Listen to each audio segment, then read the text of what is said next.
Akhil Bharatiya Congress committee के निर्देशानुसार तथा कांग्रेस के राष्ट्रीय अध्यक्ष मल्लिकार्जुन खड़गे एवं लोकसभा में नेता प्रतिपक्ष राहुल गांधी के आह्वान पर महानगर जिला अध्यक्ष अलका पाल, एआईसीसी सदस्य अनुपम शर्मा, पूर्व महानगर जिला अध्यक्ष मुशर्रफ हुसैन के नेतृत्व में आज काशीपुर में नीट एवं सीबीएसई परीक्षाओं से जुड़े मुद्दों, छात्रों के अधिकारों एवं शिक्षा व्यवस्था में पारदर्शिता की मांग को लेकर कांग्रेस कार्यकर्ताओं ने विजय मार्च निकाला। महाराणा प्रताप चौक से प्रारंभ हुए विजय मार्च में कांग्रेस के वरिष्ठ नेताओं, पदाधिकारियों, कार्यकर्ताओं, छात्रों एवं आम नागरिकों ने बड़ी संख्या में भाग लिया। मार्च के दौरान छात्रों के अधिकारों की रक्षा, निष्पक्ष परीक्षा प्रणाली तथा शिक्षा व्यवस्था में सुधार की मांग उठाई गई। वक्ताओं ने कहा कि कांग्रेस हमेशा देश के युवाओं और छात्रों के हितों की लड़ाई लड़ती रही है और आगे भी उनके अधिकारों की रक्षा के लिए संघर्ष जारी रखेगी। उन्होंने कहा कि शिक्षा व्यवस्था में पारदर्शिता और जवाबदेही सुनिश्चित करना समय की मांग है। कार्यक्रम में कांग्रेस के आईटी सेल के संयोजक शादान इकबाल, वरिष्ठ पदाधिकारी, ब्लॉक अध्यक्ष, पार्षदगण, विभिन्न प्रकोष्ठों एवं अनुषंगिक संगठनों के पदाधिकारी, कार्यकर्ता तथा बड़ी संख्या में छात्र एवं नागरिक उपस्थित रहे। छात्र हमारे जंतर मंतर पर जुटे हुए थे 1 महीने से भी ज्यादा और लगातार इस देश में श्री राहुल गांधी जितने जमीन पर उतरकर उन्होंने संघर्ष किए, छात्रों की आवाज को, छात्रों की गूंज के नाम से छात्रों की आवाज को सरकार तक पहुंचाने का काम किया। चुनी भैरी सरकार जो अहंकार में सोई हुई थी, आज छात्रों के प्रेशर में नेता प्रतिपक्ष श्री राहुल गांधी जी ने छात्रों के साथ कंधे से कंधा मिलाकर जो साथ दिया, आज दबाव में आकर जो धर्मेंद्र प्रधान जी का इस्तीफा हुआ है, यहाँ हमारी लड़ाई नहीं रुक जाती है। अभी हमारी बहुत सारी और मांगे हैं, छात्रों की इस लड़ाई को आगे तक जाना है क्योंकि जो लगातार परीक्षा लीक के मामले हो रहे थे, आगे भविष्य में वो परीक्षा लीक नहीं होंगी, इस बात की क्या गारंटी है और दोषियों को क्या सजा दी जाएगी। एक कठोर कानून बनना चाहिए जिससे आगे आने वाले समय में भी भविष्य में भी परीक्षा लीक के मामले ना हो। जो हमारे बच्चों ने आत्महत्या करी है, आखिर उनके दोषी कौन है?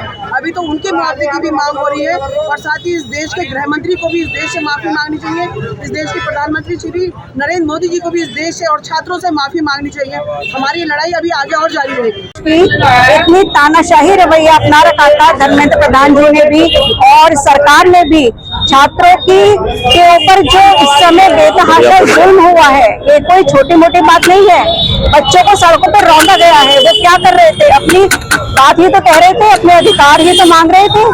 जो शिक्षा व्यवस्था की हालत देश में हो चुकी है वो इतनी ज्यादा दुर्भाग्यपूर्ण है कि मैं स्वयं शिक्षा विभाग से, शिक्षा क्षेत्र से जुड़ी हुई हूँ। मैं ही देख रही हूँ कि आज का युवा गुमराह है, बिल्कुल कंफ्यूज है, कंफ्यूजन की स्थिति क्रिएट कर दी है इस सरकार ने ताकि युवा किसी मंजिल तक न पहुँच पाए, किसी लक्ष्य तक न पहुँच पाए।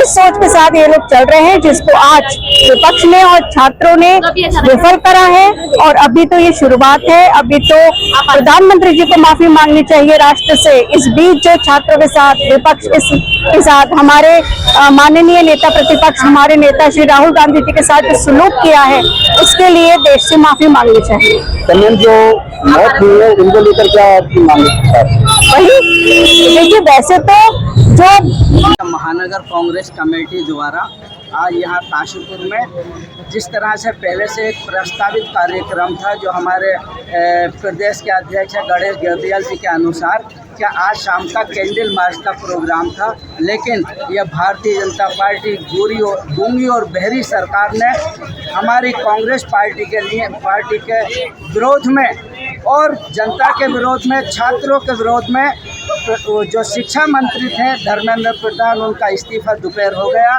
तो उसी के तहत आज हमने ये कैंडल मार्च का ऊपर से आदेशानुसार आने के उपरांत हम लोगों ने यह एक विजयी पथ के रूप में, विजयी रूप में हमने एक यहाँ से शुरुआत की है और ये शुरुआत भारतीय जनता पार्टी की उल्टी गिनती शुरू हो गई है।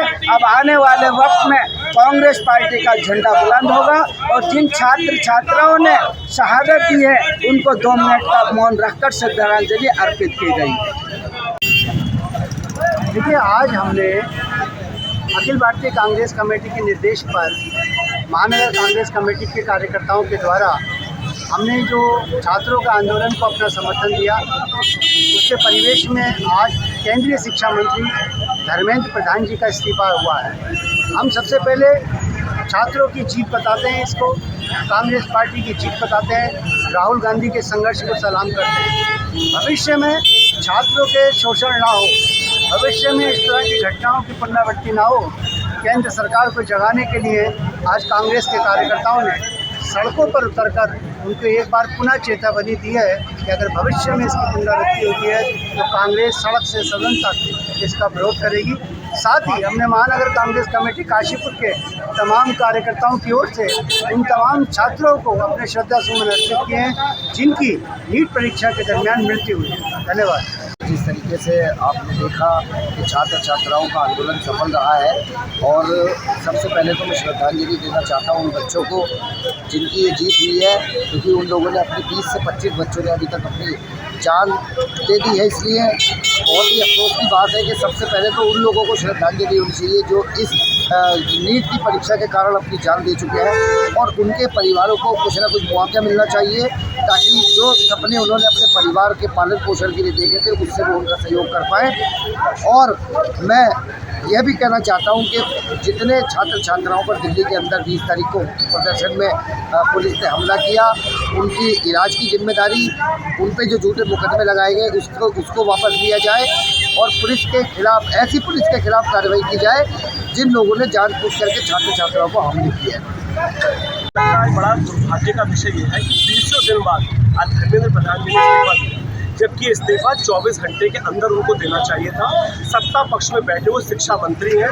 यदि हिंदुस्तान से भारत दूसरे शिक्षा प्रणाली यदि हिल रही है तो उसकी जिम्मेदारी उनकी बनती है, जवाबदेही उनकी बनती है। आज 20 दिन तक हमारे छात्र छात्राएं जो बच्चे थे, नाबालिग थे, जो 15-15, 16-16 साल के बच्चे जो लोग एग्ज़ाम देते थे, जिनका पेपर लीक हो रहा था, वो लोग सड़क पर बैठे हुए थे भूखे प्यासे, और सत्ता पर बैठे हुए लोग अपने पुलिस कर्मियों से उनके ऊपर लाठीचार्ज कर रहे थे। तो कहीं ना कहीं एक हिंदुस्तान के ऊपर काला धब्बा है जो भाजपा की इस मोदी सरकार ने लगाया है। हम सब लोग पूरी की पूरी एकजुटता के साथ यदि कहीं भी अन्याय के खिलाफ और राष्ट्र के अहित में बात होगी तो हम सब लोग उसके पुरजोर विरोध करेंगे, और निश्चित रूप से सत्ता पक्ष पर जो लोग बैठे हुए हैं उनको जवाबदेही बनती है, उनका जवाब उनको देना पड़ेगा। उन्होंने जान गंवाई, उसके लिए हमारे लोकसभा के माननीय सांसद श्री राहुल गांधी जी बराबर कह रहे हैं कि उनके परिवार वालों को समुचित मुआवजा मिलना चाहिए, उचित मुआवजा मिलना चाहिए। हम सब लोगों ने भी आज उनके लिए श्रद्धांजलि करी, और मुझे लगता है कि जो उन्होंने अपनी जान गंवाई है ये जाया नहीं जाएगा। एक ठोस कानून बनेगा, शिक्षा प्रणाली की नीतियाँ ठोस बनेंगी, और ऐसी नीतियाँ बनेंगी जो आने वाले कल में किसी भी कीमत पर कोई भी व्यक्ति पेपर लीक ना करवा पाए और बच्चों का हित ना कर पाए, छात्रों का हित ना कर पाए। राहुल गांधी जी निरंतर इस प्रयास में हैं। उन्होंने कल कितनी बढ़िया बात कही राहुल गांधी जी ने, हमें किसी तरीके का कोई सुझाव नहीं चाहिए, हमें ठोस नीति चाहिए, ठोस नियम चाहिए, ठोस कानून चाहिए, बातें नहीं चाहिए, जुमले नहीं चाहिए। मोदी जी जुमले, इस देश को जुमले नहीं चाहिए, सख्त कानून चाहिए जो कभी भी भविष्य में लोग किसी भी कीमत पर पेपर लीक के लिए सोच भी ना पाए।